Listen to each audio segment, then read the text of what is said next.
I'm Abigail.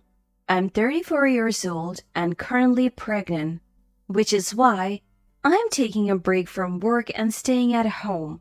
I met my husband Christopher when I was 26 and we have been married for 7 years now. Our meeting was set up by a friend. This friend worked with Christopher and arranged for us to meet knowing that we were both looking for a relationship. At the time, it seemed like a casual party organized by a friend, but later I heard from that friend that it was actually arranged with the thought that Christopher and I might get along well. When Christopher found out, he laughed. Looks like we have been set up. But honestly, we're just grateful to our friend. Christopher, both then and now, is truly kind and considerate of those around him. At his company, Christopher was well liked, and he had many friends. I found myself quickly drawn to him. However, I thought I was not a match for someone like Christopher. The reason lay in my educational background. Christopher graduated from Stanford University and was working in a major corporation, earning enough to be considered wealthy. In contrast, I was a dropout. Since dropping out, I had been working, but the jobs I could get were limited. I think I was some kind of manager at a fast food restaurant when I met Christopher.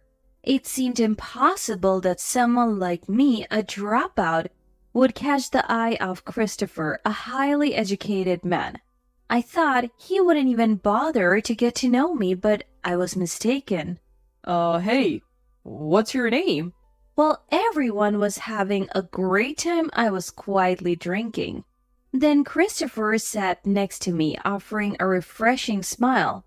I was completely taken aback. I never expected Christopher to speak to me. My name is Abigail? After I introduced myself, Christopher immediately asked for a nickname and started calling me Abby. His approach made me wonder, is he frivolous with the woman? But as we talked, I realized he was quite knowledgeable and entertaining. He was attentive to everyone's drinks, helped serve the food, and initiated conversations that kept everyone engaged. He really had a knack for making things lively. When it was time to leave, everyone decided to go to a second location, but I had things to do at home and had to decline. Then Christopher offered, It's getting dark. I'll walk you home? As everyone else dispersed, only Christopher and I walked towards my parents' house. Do you, have any siblings, Abby? You seem so composed. During our walk, when our conversation fell into a quiet moment, Christopher, searching for a topic, asked me. I hesitated to talk about my family, but decided to be honest. Yes, actually, I come from a large family. How big are we talking? There are 8 of us? 8, including grandparents or something? Seeing his surprised reaction and his thoughtful gesture, Christopher continued the conversation. No, actually, there are 6 of us siblings, including me. I replied with a wry smile. Christopher seemed even more surprised by my answer. I'm the second of my 6 siblings. The eldest is my brother, then comes me, followed by 3 younger sisters and a brother. At that time, the youngest brother was about 12 years old. Only 3 of us, my elder brother, one of my sisters, and I had reached adulthood and were working. The other 3 were still students living at home. Back then, my parents were always busy, so it became my routine to cook dinner and help with homework and studies.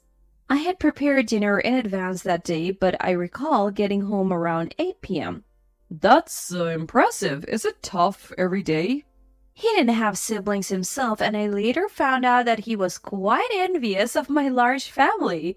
But now, being married to me, he seemed happy to have my siblings as his in-laws. It's challenging, but every day is fun. I go shopping with my sisters and we share all sorts of stories. That sounds nice. Our conversation about siblings continued for a while. And soon we arrived at my house. I stopped and told Christopher this was where I lived. Our house wasn't very large, but I think it was enough to accommodate a family with 6 children.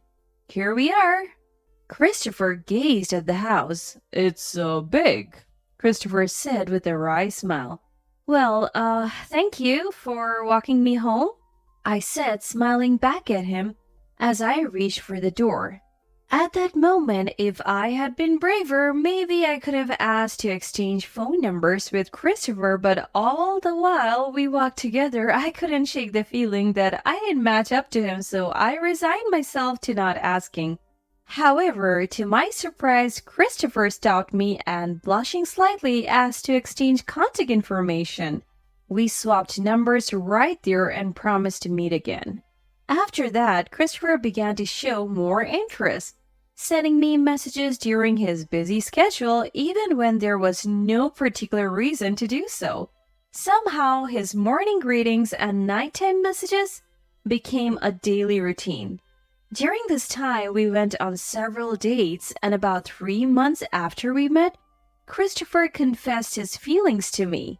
Although I wanted to be in a relationship, I still felt a gap in our educational backgrounds. I knew Christopher well enough to believe he wouldn't care about such things, but I couldn't bring myself to say it. I'm happy, but there's something I need to tell you before that. When I expressed my happiness, Christopher's face lit up, but his smile faded as I hesitated. I looked down, feeling nervous, trying to figure out how to say it. Christopher waited patiently as I remained silent. I am a dropout. That's my highest level of education. I was anxious. The moment I said it, I feared he would respond. I can't date someone with such an educational background. It's impossible. The fear of him saying something like that raced through my mind. Even now, but especially back then, I thought Christopher was the only one for me. If he rejected me because of this, I feared I might never get married. It's just that? That doesn't matter. Christopher said with a relieved smile, which caught me by surprise. I was utterly surprised by his relieved expression, something I hadn't expected at all. I knew about it since we were introduced. It seemed that Christopher didn't know the reasons behind my dropping out, but he had apparently learned everything else about me from our mutual friend. This meant that Christopher was fine with it all despite knowing about my educational background. Reassured by his words, I too felt a sense of relief and accepted Christopher's offer to start a relationship. The reason I ended up as a dropout was that around the time I entered middle school, my father, Caleb's business went bankrupt. My mom, Sadie, had just given birth to her 5th child and wasn't working. So when my dad lost his income, it became difficult to support 5 children. My older brother had been set to attend a prestigious private high school, but he decided to start working instead. Dad was actively looking for a job but couldn't find one. Mom began working, leaving the 1-year-old youngest sister in childcare. In the midst of this hectic home life, I spent my middle school years taking care of my sisters after school. When it was time to decide about high school, my parents asked me to give up on further education. I had expected this, so I accepted it with a smile, but deep down, I felt disappointed, wishing I could have at least completed high school. Despite these struggles, my parents somehow ended up pregnant with my brother, making me promise myself not to become an adult lacking in planning. At that time, Dad was trying to start his own business and we were living in extreme poverty. As the younger kids were still small, I worked part-time jobs while helping Mom. That's why I had to drop out. When I told Christopher about my past, You've been through a lot.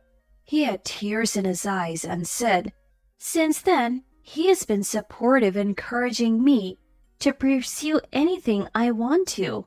Well, our relationship continued, and in our second year together, when I was 28, Christopher proposed. I was overjoyed and accepted, and he gave me a beautiful engagement ring. But after I accepted, Christopher shared a shocking fact about his family.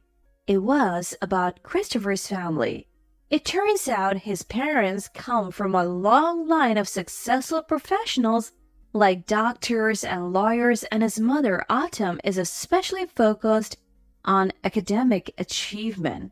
Christopher's father, Ryan, isn't like that, but he's a quiet man who doesn't say much.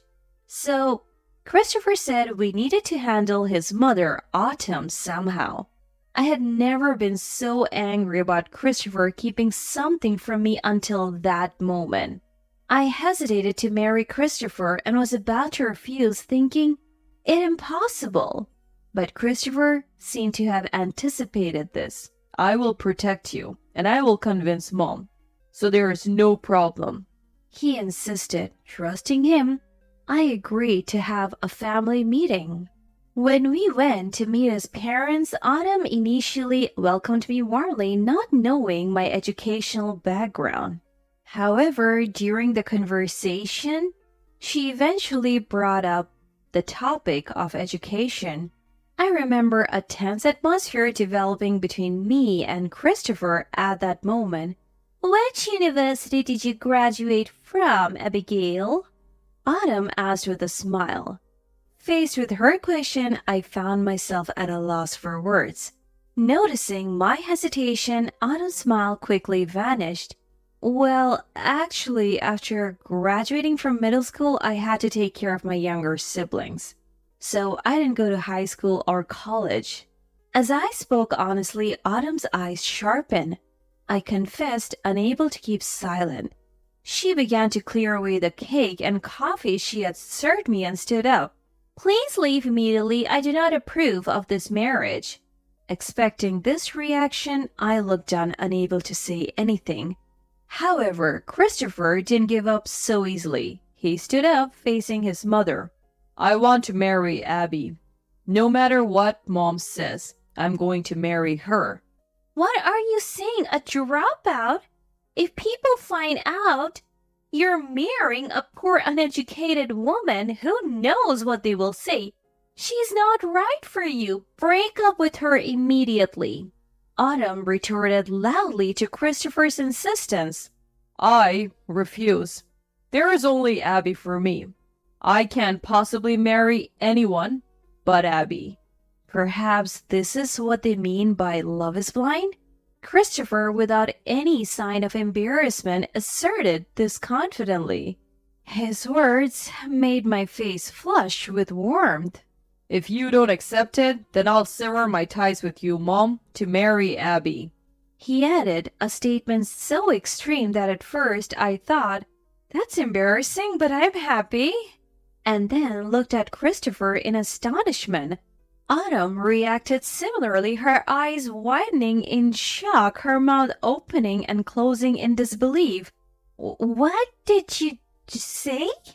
Autumn's face turned pale in an instant, and she looked so shocked that I thought she might faint. But I felt the same way. Choosing me over his family might be the greatest joy, but such a threatening statement would surely make it impossible for her to deny as a mother. Why not? Let's accept it. Abigail, please take good care of Christopher, Ryan said, who had been quiet until now, speaking in a calm and gentle voice without stirring. Then, straightening his posture, he extended his hand towards me. Surprised by his gesture and still not fully comprehending the situation, I shook Ryan's hand.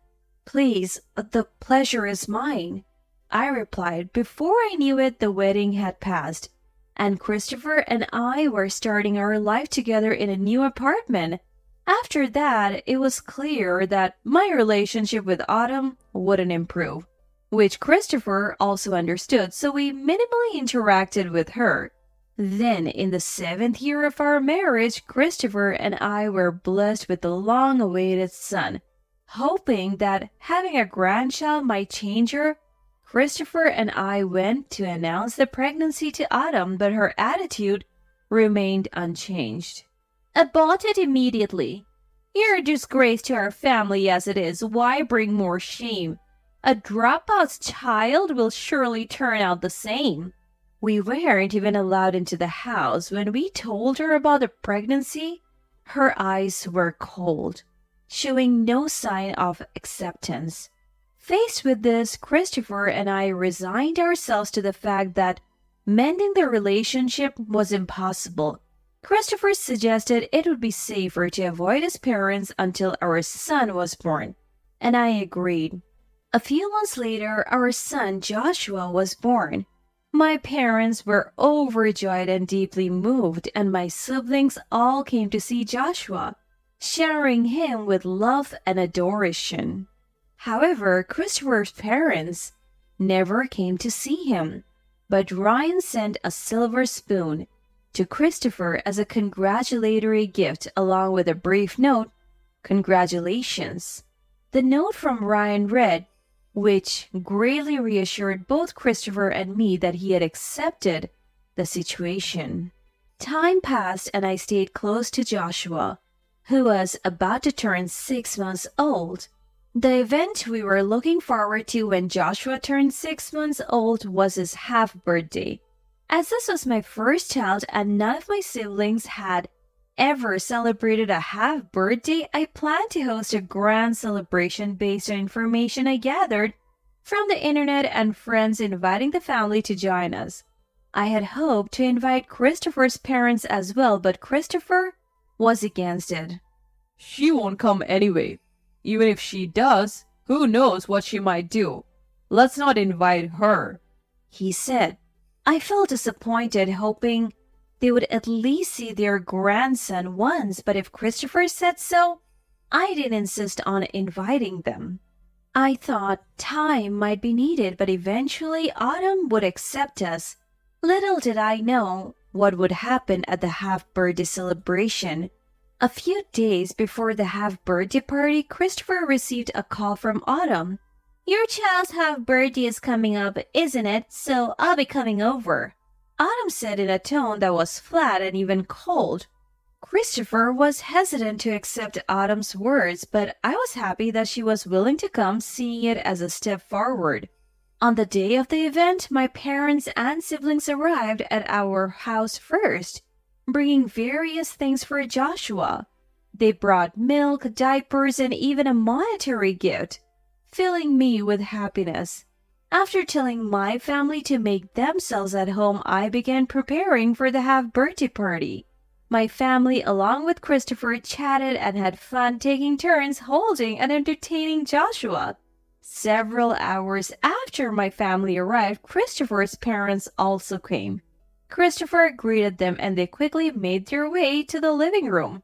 Ryan was smiling and talking with Dad while looking at Joshua, but Autumn, sitting on a nearby sofa, seemed disinterested, merely watching the scene.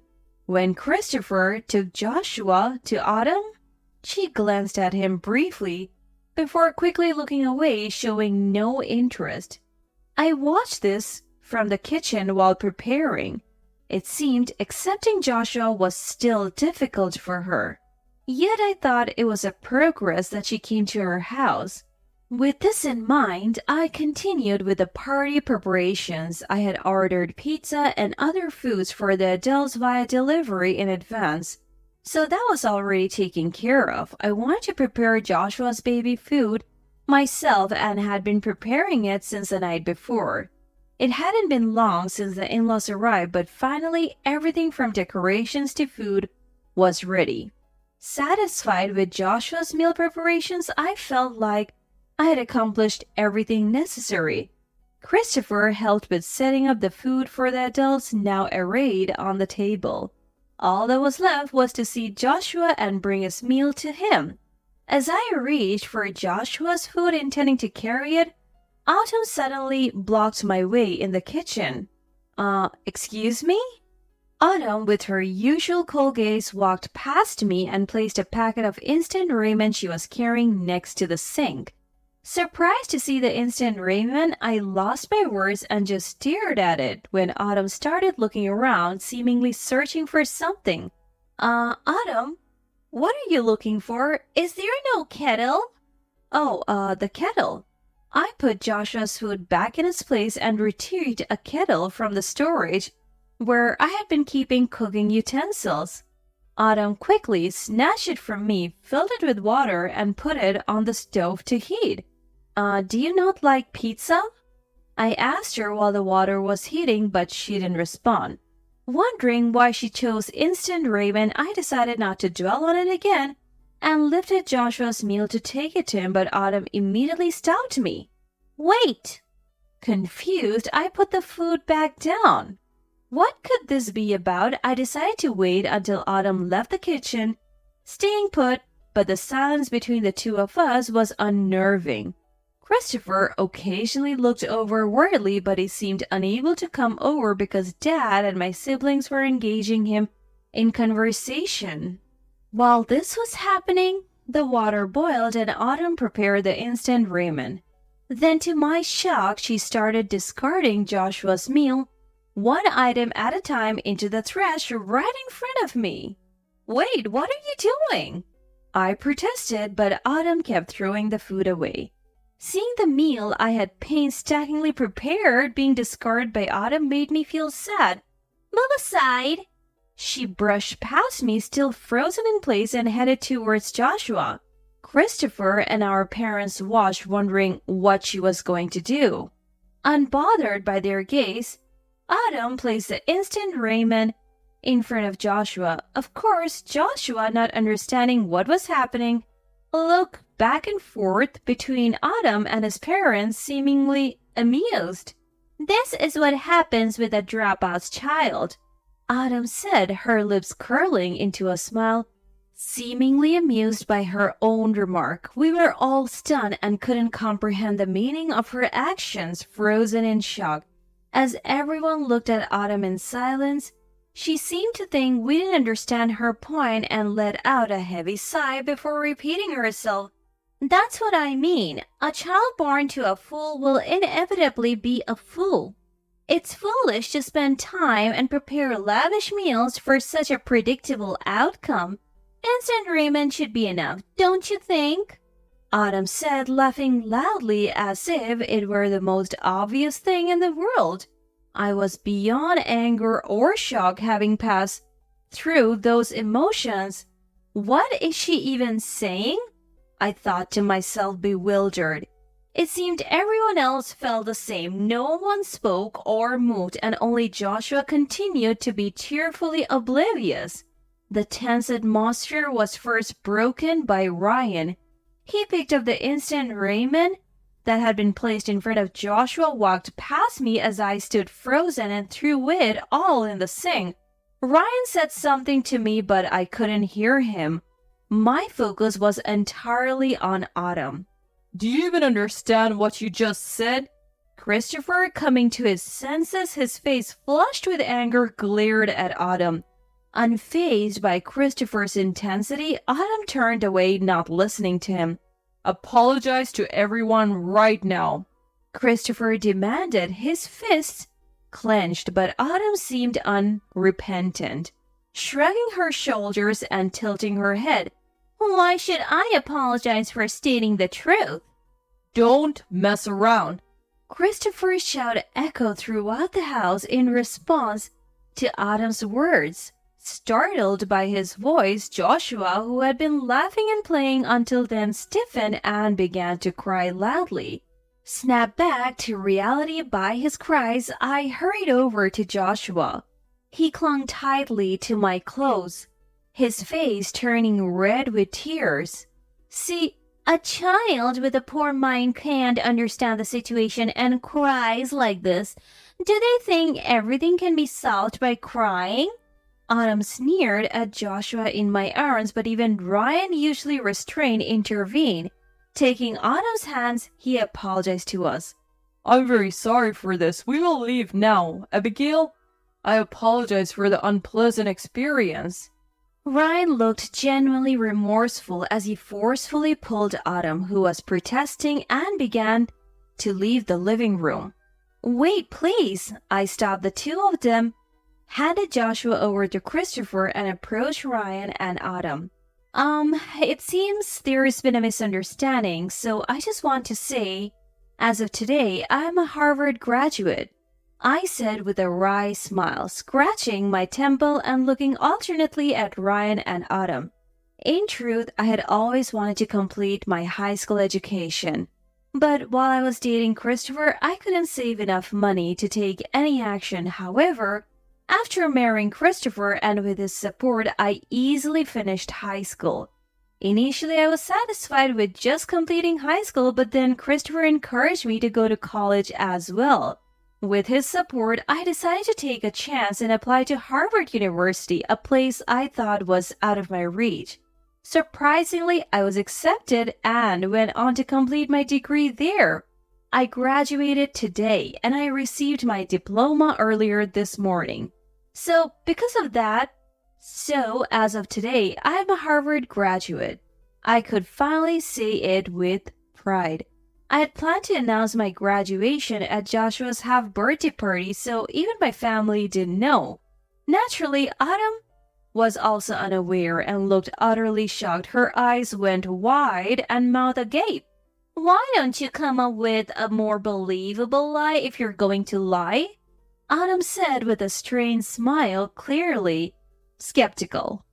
Expecting such a response, I had my diploma ready at hand and quickly unfolded it in front of Autumn. Seeing the diploma, her surprise deepened. Well, I acknowledge Abigail's effort, but it's not just about her. Your entire family is poor and uneducated, right? It's all in the genes anyway. She retorted, perhaps in a last attempt at defiance. Crossing her arms, Autumn then turned her gaze to my family, who were watching intently. It seems you're also mistaken about something else. My dad is a Harvard graduate and my mom graduated from Stanford. My brother and sister, too, are Stanford alumni, I clarified. Also, didn't I explain before my family being poor was only for a short time after I finished middle school? Now my parents are doing quite well. Dad has started his own company and is earning $3 million a year. And Mom is a researcher with a decent income. I thought I had mentioned my parents' background during the family meeting, but it seems I only thought I had and nothing was actually communicated. Not to brag, but my dad's company had grown significantly, employing about 30 people. In fact, I heard that the legal advisor for my dad's company is a manager of Ryan's law firm. As I said this, my dad, who had been quiet until now, stood up and joined me. He handed his business card to Ryan, who looked so shocked his eyes seemed about to pop out. Well, the world is a small place. I only found out recently myself, but seeing Autumn makes me hesitant to ask any more favors. I'm reluctant to entrust my employees to someone who only judges by educational background, my dad said with a gentle smile while Ryan turned pale.